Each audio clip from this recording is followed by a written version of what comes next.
Hello friends, मैं आपका mentor A K Singh और आज फिर हम अपने उत्तराखंड टेट की तैयारी करेंगे। और उत्तराखंड टेट में हम क्या देख रहे हैं, आपका EVS और CDP के प्रैक्टिस टेस्ट की सीरीज़ देख रहे हैं। तो समय व्यर्थ न करते हुए चलिए शुरू करते हैं। और आज फिर हम अपने 10 क्वेश्चन 10 टॉपिक को देखेंगे और इसमें हम क्या क्या जान रहे हैं, 10 टॉपिक जान रहे हैं जो कि आपके एग्ज़ाम में कहीं ना कहीं आपकी मदद करेंगे। सबसे पहले क्या करना है, वीडियो को लाइक करना है, चैनल को सब्सक्राइब करना है, वीडियो को ज़्यादा से शेयर करना है। तो क्वेश्चन नंबर पहला क्या कह रहा है, हम सभी पुराने कुओं को देखते हैं जो अब सूख गए हैं। हमारे बुजुर्गों यानी बुज़ुर्ग ये कहते थे कि अब से लगभग 25 से 30 साल पहले इन कुओं में काफ़ी पानी था, परंतु यह पूरी तरह से सूख गए हैं। निम्नलिखित में से कुओं के सूखने के संभावित कारण क्या होंगे?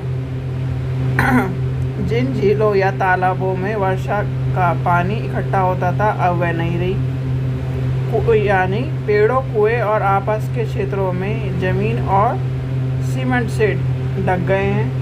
आगे देखते हैं क्या और दिखाया गया।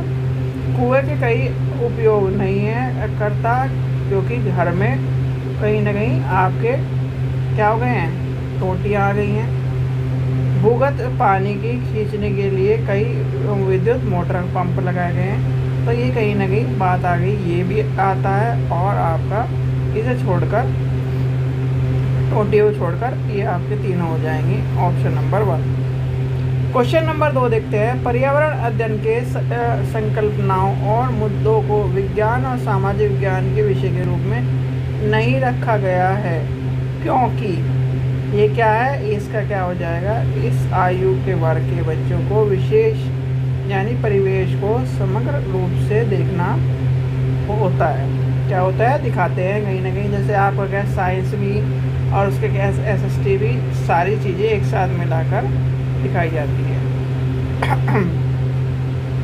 क्वेश्चन नंबर 3 देखते हैं। निम्नलिखित में से कक्षा 1 और 2 के लिए पर्यावरण अध्ययन के विषय के संदर्भ में सत्य क्या है?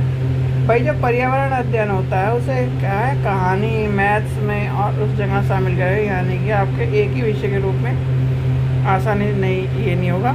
आगे देखते हैं, ये देखिए, पर्यावरण अध्ययन से संबंधित मुद्दों और संबंधों को संपादित भाषा और गणित के माध्यम से सिखाया जाता है। तो इसलिए कहीं ना कहीं आपने देखा होगा कि हिंदी, इंग्लिश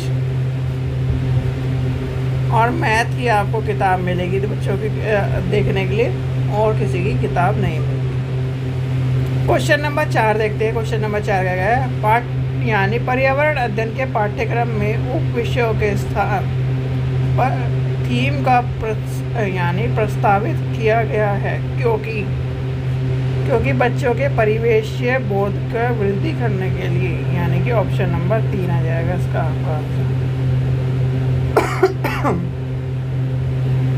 क्वेश्चन नंबर 5 देखते हैं। निम्नलिखित में से कौन सा वर्तमान पर्यावरण अध्ययन के पाठ्यक्रम में 6 मुख्य थीमों में से एक नहीं है? काम और खेल, भोजन, आवास और आप करेगा हम चीज़ें कैसे बनाएं। तो ये क्या है, ये आपके थीम और ये आपका कहीं ना कहीं हो जाएगा, थीम में नहीं है। तो ये क्या है, काम और खेल किसके अंदर आते हैं, थीम के अंदर आते हैं, उप थीम के अंदर आते हैं, ये आपको बताना है। तो इस चीज़ का ध्यान रखना, ये आपको पता होनी चाहिए। 6 आपकी थीम है और 4 आपकी मुख्य थीम है, वो उप थीम है। तो ये आपको सारी याद कर लेनी है, कई बार करा चुकी है मैंने। क्वेश्चन नंबर 6 देखते हैं। निम्नलिखित में कौन सा एक पर्यावरण अध्ययन के संबंध में सत्य नहीं है? तो सत्य नहीं है पूछा है, देखिए सत्य नहीं है क्या है, सत्य क्या है, कहीं ना कहीं। तो पहला ही क्या हो जाएगा, सत्य नहीं है, क्योंकि परिभाषाओं पर बल दे रहा है। तो परिभाषाओं पर बल देने का मतलब क्या है, नेगेटिव टैग वर्ड्स की बात आ रहा है। तो ये कहीं ना कहीं आपको पता होनी चाहिए। क्वेश्चन नंबर 7 देखते हैं। निम्नलिखित में से कौन सा यानी निम्नलिखित में से क्या एक पर्यावरण अध्ययन के ज्ञान की रचना में बहुत महत्वपूर्ण है? बच्चों की सक्रिय भागीदारी, बच्चों के ज्ञान को शिक्षकों के ज्ञान से जोड़ना, पर्यावरण अध्ययन को कक्षा की यानी 4 दीवारियों से बाहर सिखाना, बच्चों के स्थानीय ज्ञान को विद्यालय के ज्ञान से संबंधित करना। तो भाई क्या है, सक्रिय भागीदारी होनी चाहिए, बिल्कुल सही बात है। और कहीं ना कहीं आपके बच्चे यानी शिक्षकों कहीं ना कहीं ये बच्चों के ज्ञान को शिक्षकों के ज्ञान से जोड़ना ये छोड़ देंगे हम। बाहरी जीवन से जोड़ना है, विद्यालय के बाहर से जोड़ना है, तो ये हो जाएगा ऑप्शन नंबर 2। चलिए आगे चलते हैं।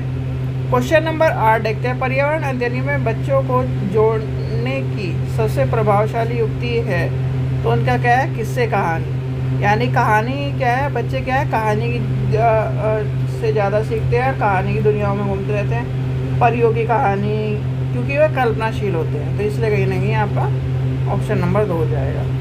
क्वेश्चन नंबर 9 देखते हैं। एक शिक्षक हमेशा क्रियाकलापों को कराने के बाद प्रश्न और चर्चाओं पर संचालन करता है। क्रियाकलापों, प्रश्न और चर्चाओं के संचालन करना उद्देश्य है। बच्चों की प्रक्रिया कौशल का आकलन, बच्चों को खोजने का अवसर देना, बच्चों को अपनी अभिव्यक्ति का अवसर देना, बच्चों के उनके सीखने की गति और के आधार पर विभेद करना। तो क्या हो जाएगा, इसका आंसर हो जाएगा नेक्स्ट आगे देखते हैं। ये हो जाएगा ए, बी और सी आपके, यानी कि बच्चों की सक्रिय कौशल, खोज, अवसर देना यानी अवसर देना, आकलन हो गया, और उसके अभिव्यक्ति का अवसर देना। तो ये क्या है, ये हो जाएगा गलत। लास्ट देखते हैं आज का।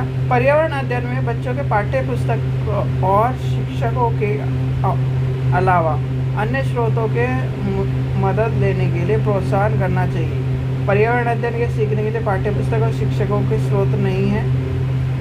पर्यावरण अध्ययन के सीखने के लिए समुदाय और माता पिता की उपस्थिति का विकास करेगा।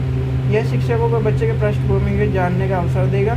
यह बच्चों के सौंदर्यगत और मनोक्रियात्मक कौशल का विकास करेगा। तो इसमें कहीं ना कहीं आपका हो जाएगा ऑप्शन नंबर ए, बी, सी। ठीक है, ये नहीं होगा। ठीक है, तो ये थे आज के आपके 10 क्वेश्चन, 10 टॉपिक, और हमने क्या जाना, इसमें 10 चीज़ों को जाना। आशा करता हूँ आपको वीडियो पसंद आई। वीडियो पसंद आए तो लाइक करें, चैनल को सब्सक्राइब करें, वीडियो को ज़्यादा से शेयर करें। Thank you.